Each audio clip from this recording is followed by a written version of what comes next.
ఏమైంది సార్? ఏమైనా ప్రాబ్లమా? మిమ్మల్ని అరెస్ట్ చేయడానికి వచ్చాం. ఏంటి? నన్ను అరెస్ట్ చేస్తారా? ఎందుకు? ఒక మ్యారేజ్ హాల్ లీజ్ని క్యాన్సిల్ చేయడానికి మీరు లంచం తీసుకున్నారు. 2 తప్పులు. లంచం తీసుకోవడం, మీ హోదాని తప్పుగా వాడుకోవడం, రెండూ కూడా చట్టరీత్యా నేరాలే. చూడండి, మీరేదో పొరపాటు పడుతున్నట్టున్నారు. నేను ఈ రోజు వరకు ఎలాంటి తప్పు పని చేయలేదు, ఎవరి దగ్గర లంచం కూడా తీసుకోలేదు. మా దగ్గర మిమ్మల్ని అరెస్ట్ చేయడానికి వారెంట్ ఉంది, అలాగే ఆధారం కూడా ఉంది. అందుకే గొడవ చేయకుండా మాతో వస్తే బాగుంటుంది, లేకపోతే మేము బలవంతంగా తీసుకెళ్లాల్సి వస్తుంది. చూడండి, నేను మీకు చెప్తున్నాను కదా, నేను చాలా నిజాయితీ గలవాడిని. నేను ఈ రోజు వరకు ఏ తప్పు చేయలేదు. వైశాలి, నువ్వేనా చెప్పు, నేను ఎలాంటి వాడినో? నేను అలా చేస్తాను ఎప్పుడైనా? నాకు తెలుసండి, మీరు మంచివారని. నాకు మీ మీద పూర్తి నమ్మకం ఉంది. ఇన్స్పెక్టర్ గారు, నా భర్త చాలా నిజాయితీ గల వ్యక్తి. ఆయన తన జీతం తీసుకోవడానికి కూడా భయపడతారు. అలాంటిది మీరు ఆయన మీద లంచం నిందవేస్తున్నారా? నాకు అనిపిస్తుంది ఆయన అరెస్ట్ చేయడానికి మీరే లంచం తీసుకున్నారని. మీరు ఏం చెప్పాలనుకున్నా కోర్టుకు వచ్చి చెప్పండి. మిస్టర్, చెప్పండి మీ భార్యకి, లేకపోతే మీతో పాటు ఆవిడ్ని కూడా అరెస్ట్ చేయాల్సి వస్తుంది. అయితే నన్ను కూడా ఆయనతో పాటు తీసుకెళ్ళండి. వైశాలి, నాకేమీ కాదు, సరేనా? నువ్వు ఇంటికి వెళ్ళు, నాకేం కాదు. రాజ్, ఇలా ఎలా? నేను మిమ్మల్ని వదిలి ఎక్కడికి వెళ్ళలేను రాజ్. ఎక్కడికి? వైశాలి, నేనేమీ చేయలేదు కాబట్టి నాకేమీ జరగదు. నువ్వు అసలు కంగారు పడకుండా ఇంటికి వెళ్ళు. త్వరగా. నువ్వు కంగారు పడకు వైశాలి, నేను తొందరగా ఇంటికి వచ్చేస్తాను. రాజ్,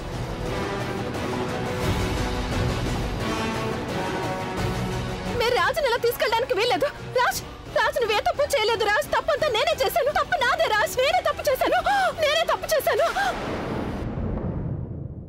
ఏమైంది? ఎందుకంత కంగారుగా ఉన్నావు నువ్వు? రాజ్, నువ్వు బానే ఉన్నావు కదా? నీకేమీ కాలేదు కదా?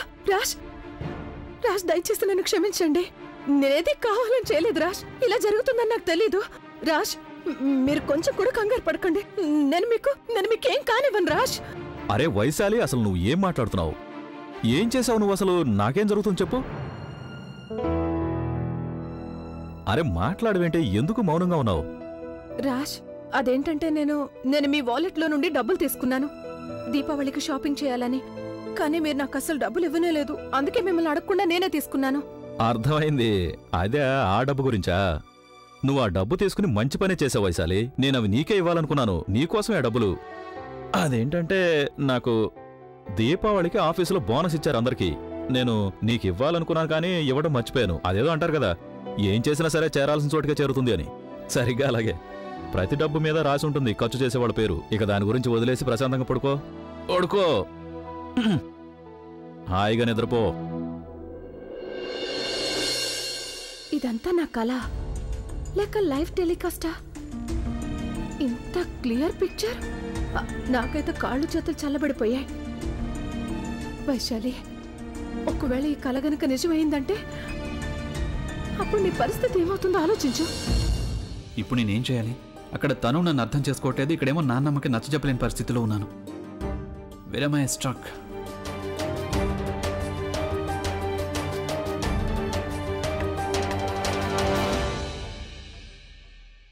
ఇంకా ఆయనకు మూడు బాగైనట్టు అనిపించడం లేదు. కానీ నేను ఇలా మౌనంగా ఉంటే ఏమీ బాలేదు. దీనికంటే నాతో గొడవ పడితేనే బాగుంటుంది. ఏం చేయాలి? ఆయన మూడు బాగవ్వాలంటే ఏం చేయాలి?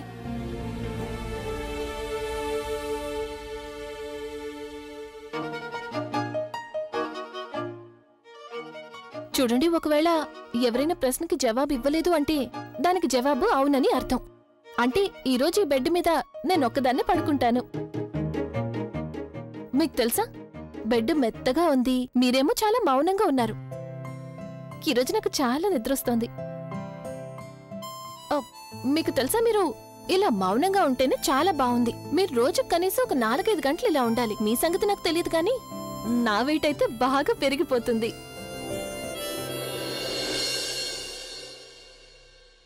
ఈ నస్సులు మాట్లాడడం లేదు. ఏం చెయ్యాలి? కాక్రోచ్! కాక్రోచ్!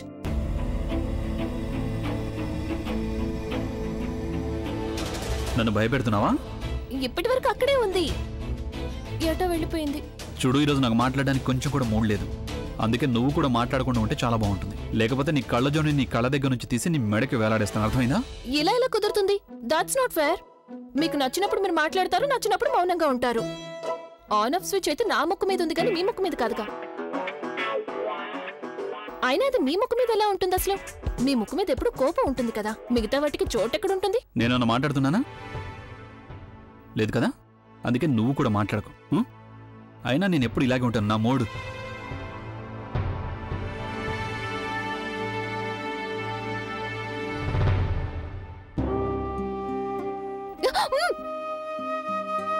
ఏమైంది?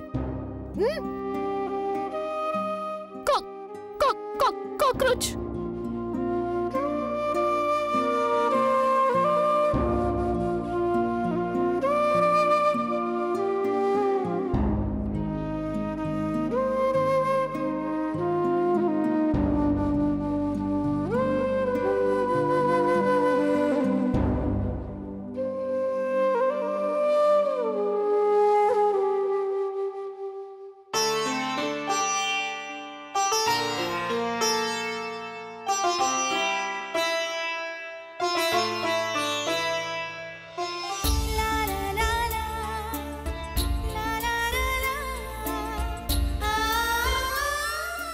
ఏంటది? గిటార్. అది గిటార్ అని నాకు కూడా తెలుసు. ఏం చేయాలి దాన్ని? ఒక పని చేయండి, దీన్ని బ్యాట్లో మార్చేసి క్రికెట్ ఆడండి, బాగుంటుంది. ఇది గిటార్ అయితే దీన్ని వాయించాలి కదా. ఇదిగోండి, నాకు పాట వినాలనుంది, పాడండి. ఎందుకు? ఎందుకంటే నేను ఎప్పుడు మిమ్మల్ని టీవీలోనో లేక రేడియోలోనో పాడుతుంటే విన్నాను, కానీ ఎప్పుడు లైవ్ గా ఎదురుగా పాడుతుంటే వినలేదుగా. అందుకే ఈ రోజు నాకు వినాలనుంది. పాడండి. నువ్వు నన్ను రోడ్డు మీద పాడే పాటగాడు అనుకుంటున్నావా, లేకపోతే ట్రైన్లో హార్మోనియం పట్టుకొని పాడేవాడు అనుకుంటున్నావా? ఎవరు ఎప్పుడు కావాలంటే అప్పుడు పాడేయడానికి రాక్ స్టార్. అండర్స్టాండ్? ఎంతో మంది నా పాటను వినడానికి ₹1000 ఖర్చు చేస్తారు, కానీ నువ్వు నా పాటను ఊరికే. యాక్చువల్లీ నీకు పాడి వినిపించేవాడిని, కానీ ఎవరైతే నా పాటల్ని గౌరవించారో వాళ్ళకి పాడి వినిపించి నా పాటల్ని ఇన్సల్ట్ చేయలేను నేను. అండర్స్టాండ్? You get that? మీరు మీ పాటను ఇన్సల్ట్ చేయాలనుకోవడం లేదా, లేక మిమ్మల్నా? అంటే బహుశా మీరు నా ముందు పాడడానికి నర్వస్ ఫీల్ అవుతున్నారేమో. నర్వస్? నేను? మీరు ఈ పరిస్థితుల్లో పాడితే తప్పకుండా అపశృతిలో పాడతారు, అప్పుడు మీ బండారం బయట పడిపోతుంది. బహుశా అందుకే మీరు నర్వస్ అవుతున్నారు. హే రిలాక్స్ కళ్ళజోడు, నేను ఎన్నో లక్షల మంది ఫ్యాన్స్ ముందు పాట పాడగలను, ఇక నువ్వు లెక్క నాకు. నేను లక్షల్లో ఒకదాన్ని, నా ముందు గొప్ప గొప్ప వాళ్ళే నర్వస్ ఫీల్ అవుతారు. I have that effect on people. Hey, are you challenging me? You are challenging me. Prove it. You will fall.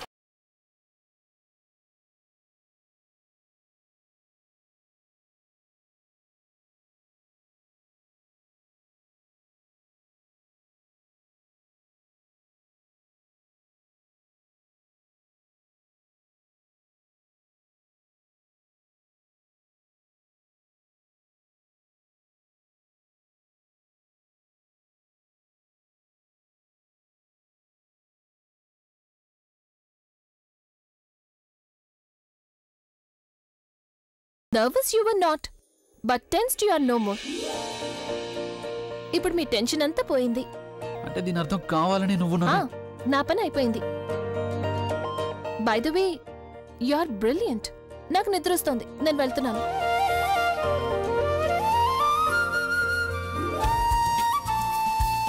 Good night.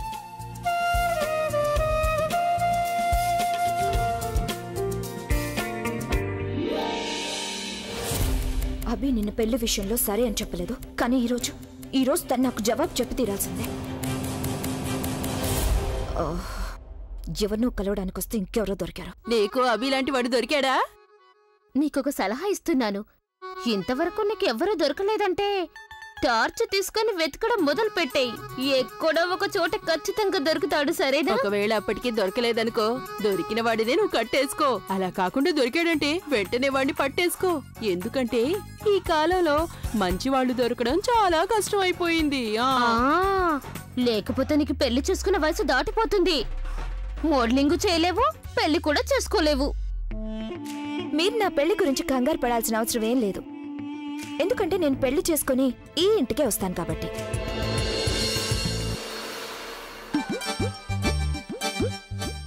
అక్కయ్య, ఈ ఇంట్లో పెళ్లి కాని పిల్లాడు ఎవరున్నారు అసలు? ఆకాష్. ఆకాష్? లేదు లేదు లేదు, వీళ్ళిద్దరు ఇంతవరకు ఒక్కసారి కూడా మాట్లాడుకోలేదు. ఇక పెళ్లి చేసుకుంటారు. మరైతే ఇంకెవరై ఉంటారు? ఎవరై ఉంటారు?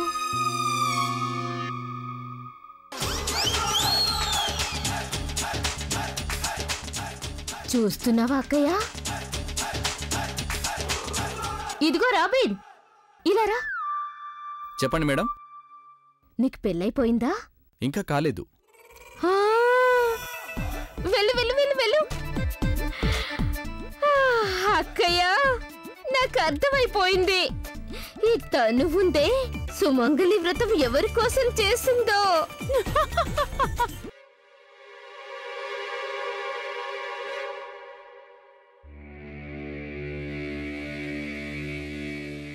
ఆలియా ఐమ్ ష్యూర్ అభికి ఆ కళ్ళజోడు మీద ఫీలింగ్ స్టార్ట్ అయ్యాయి ఆలియా.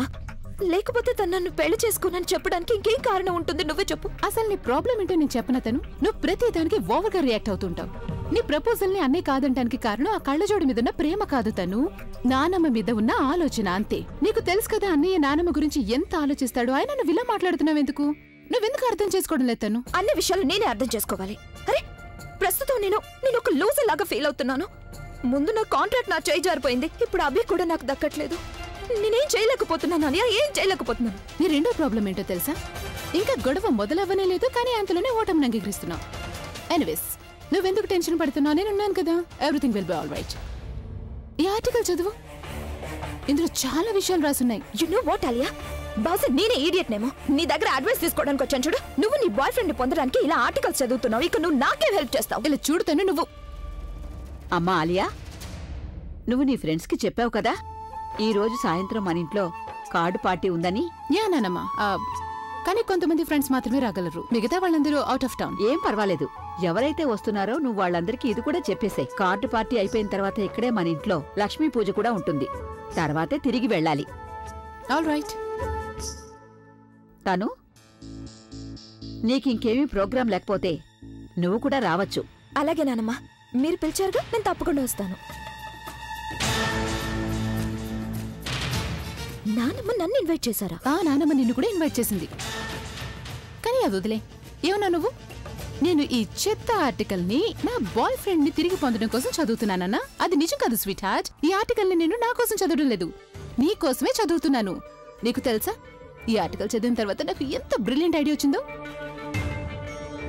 ఇలా చూడు, ఇక్కడ 6th కాలంలో ఏం రాసిందో నువ్వు జాగ్రత్తగా చదవాలి. మగవాళ్ళకి మోసం చేయడం నచ్చుతుంది అనుంది.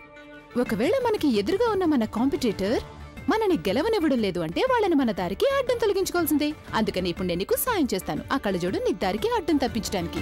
అదెలా సాధ్యమవుతుందో నీకు తెలుసా?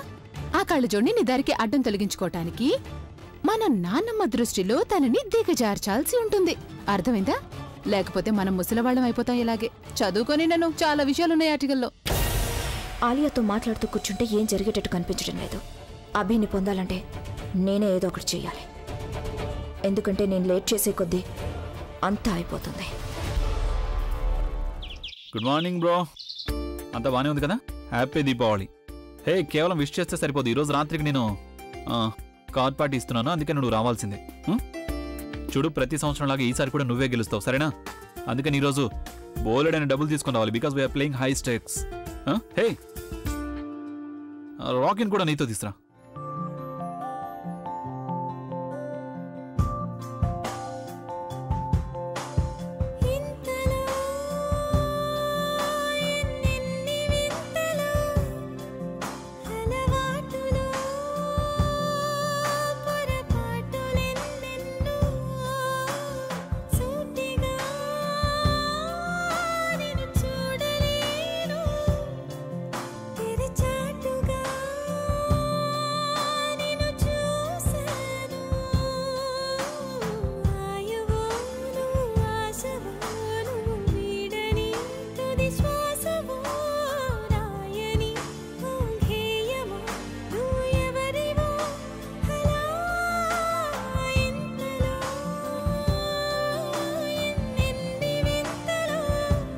No, I'm joking. Obviously not your family function, not a camp.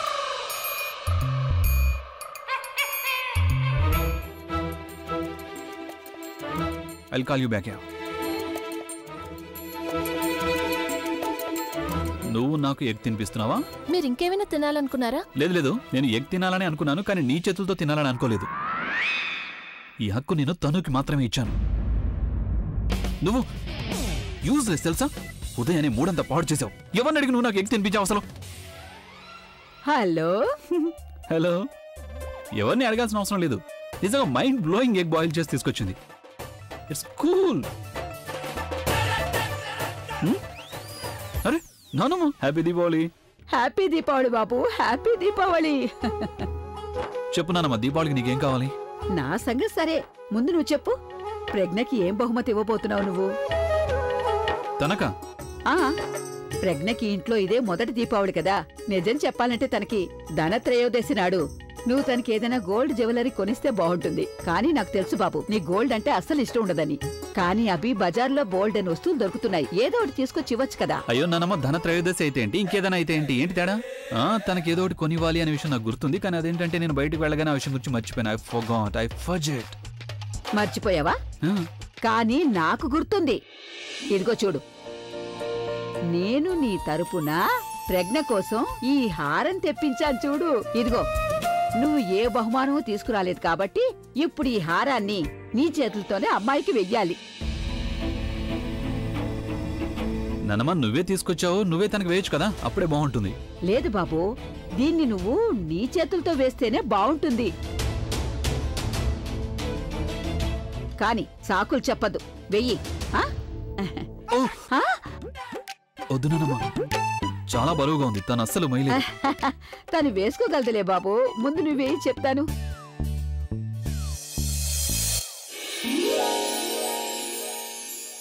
Happy Deepavali. కార్యేషు మంత్రి కర్మేషు దాసి భోజ్యేషు మాతా శయనేషు రంభ మనోనుకులః క్షమాదరిత్రి సద్గుణయుక్తః త్రియః ధర్మపత్ని. నాన్నమ్మ లేకపోతే ఇదే నెక్లెస్ ని ఉరితాడుగా మార్చేసి మెడకి బిగించేసి ఉండేవాణ్ణి. కానీ అలా చేయలేను. అసలు ఈ నెక్లెస్ కేవలం తను మాత్రమే డిజర్వ్ చేసుకుంటుంది కాబట్టి. ఆయన నాకు ఏ హక్కు ఇవ్వకపోవచ్చు, కానీ నేను మాత్రం ఆయనకు అన్ని హక్కులు ఇచ్చేశాను. ఆయన నా చేత్తో తినడానికి ఇష్టపడలేదు, కానీ తన చేత్తో స్వయంగా నాకు ఈ నెక్లెస్ వేశారు, అది చాలు. ఇంతకంటే మంచి గిఫ్ట్ నాకు ఇంకే ఉంటుంది దీపావళికి. అరే అరే, ఇదిగో ఆటో ఆగు. ఆటో ఆగు. ఓహో, సర్వనాశనం. ఎరా వెధవా, కళ్ళు కనిపించడం లేదా? ఏదో విమానం నడిపినట్టు నడుపుతున్నాడు ఆటోని. సర్వనాశనం అయిపోతావురా, ఏం మిగలదు నీకు. అరే రే నానమ్మ, ఏమైంది మీకు? ఏమైంది నానమ్మ? మీరు బానే ఉన్నారు కదా? అవును బాబు, నేను బాగానే ఉన్నాను. నానమ్మ, మీరు ఇక్కడేం చేస్తున్నారు? అదిలా ఇవ్వండి నాకు. మీ ఇల్లు అటువైపు కదా, ఇక్కడ ఉన్నారేంటి? నేను దీపావళికి బహుమానాలు తీసుకుని ప్రజ్ఞ వాళ్ళ ఇంటికి వెళ్తున్నాను. ఓ అలాగా. కానీ ఈ ఆటో వాళ్ళందరూ నన్ను విసిగించేస్తున్నారనుకో. గవర్నమెంట్ వాళ్ళు వీళ్ళ కోరికలకు ఒప్పుకున్నారని ఇష్టం వచ్చినట్లు రేట్లు చెప్తున్నారు అందరూ. అంతేకాదు, వాళ్ళకి ఎటు నచ్చితే అటే వెళ్తారట. నానమ్మ, మీరు కంగారు పడకండి, నేను చూసుకుంటాను కదా. కేవలం ఒక్క కంప్లైంట్ ఇచ్చానంటే చాలు, మొత్తం యూనియన్ అంతా వచ్చి ఇక్కడ నిలబడుతుంది. చూస్తూ ఉండండి. యూనియన్ మొత్తం నిలబడుతుందిలే, కానీ అంతవరకు నేను ఇక్కడ నిలబడాలా? లేదు లేదు, మీరు ప్రజ్ఞ వాళ్ళ ఇంటికే కదా వెళ్ళాలి. అయితే మీరు నాతో పాటు రండి, నేను మిమ్మల్ని వదిలి పెడతాను. నువ్వెందుకు అనవసరంగా ఇబ్బంది పడటం? అయ్యో నానమ్మ, మీరు ఇక్కడ నిలబడి ఉంటేనే అప్పుడు నాకు ఇబ్బందిగా ఉంటుంది. అయినా నానమ్మ, దీపావళి కారణంగా చాలా రష్ పెరిగింది. మీరు ట్రాఫిక్ లో ఇరుక్కుంటారు. నాకు షార్ట్ కట్ తెలుసు, 10 నిమిషాల్లో మిమ్మల్ని అక్కడ దిగబెడతాను. రండి నాతో. మీరు బ్యాగ్ పట్టుకోండి. సరే, నేను వెళ్ళి స్కూటర్ తెస్తాను. వావ్, డెకరేషన్ చాలా బాగుంది. ఏంటి నాని, మీరే చేయించారు ఇదంతా? అబద్ధాలు చెప్పకండి, ఇదంతా నానమ్మ టేస్ట్ అని నాకు తెలుసు. అన్నయ్య, అరే ఆకాష్, నేను నీకోసం ఎదుగుతున్నాను. నువ్వు అందరిని ఇన్వైట్ చేసావు కదా? కంగారు పడకన్నయ్య, అందరినీ ఇన్వైట్ చేశాను. కొంతమంది అవుట్ ఆఫ్ టౌన్ ఉన్నారు. ఎవరైతే ఇక్కడ ఉన్నారో అందరూ వస్తారు. గ్రేట్. ఇది మీరిచ్చే పార్టీ, రాకుండా ఎవరైనా ఉంటారా? నానమ్మ ఎక్కడా? అదిగో. అరే, ఈ నాన్న ముందే.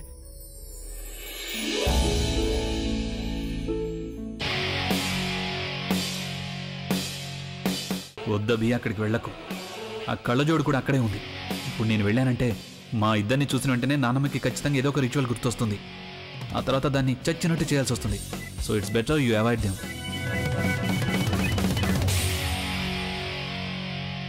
చూడమ్మా ప్రజ్ఞ, పంతులు గారు చెప్పారు ఈ రోజు పూజకి ముహూర్తం 8 గంటల నుంచి 10 గంటల వరకు ఉందని.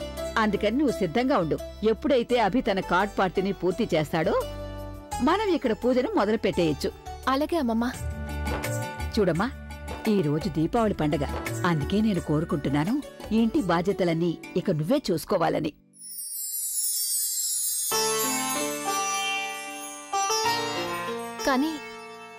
కానీ అమ్మమ్మ, ఈ బాధ్యత నా వల్ల. ఈ బాధ్యత మోసి మోసి నేను అలసిపోయాను తల్లి. ఇక ఈ బాధ్యత అంతా నువ్వే చూసుకోవాలి. ఇది నేను మీ పెళ్లి రోజే నిర్ణయం చేసుకున్నాను.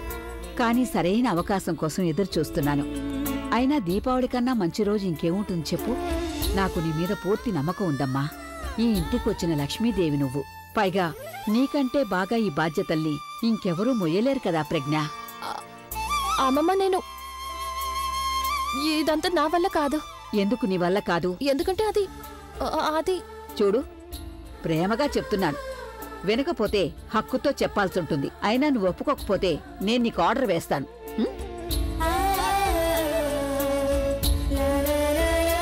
జాగ్రత్తమ్మా. అసలే ఈ ముసల్దాన్ దగ్గర డబ్బు తీసుకోవడం చాలా కష్టంగా ఉంది. ఇప్పుడు ఈ ప్రజ్ఞ ఇదైతే ఆవిడ కంటే చాలా తెలివైంది. నేనిప్పుడు ఆకాష్తో కలిసి ఏదో ఒకటి చేసి కాస్త తెలివి ఉపయోగించి ఈ ప్రజ్ఞ చేతుల్లోంచి డబ్బు తీసుకోవాలి. ఒక్క నిమిషం అక్క, నేను పూజ కావాల్సిన ఏర్పాట్లన్నీ చేసి పెట్టాను. ఒకసారి వచ్చి చూస్తావా? సరే, పద వెళ్ళి చూద్దాం. నువ్వు త్వరగా తయారై రామ్మా.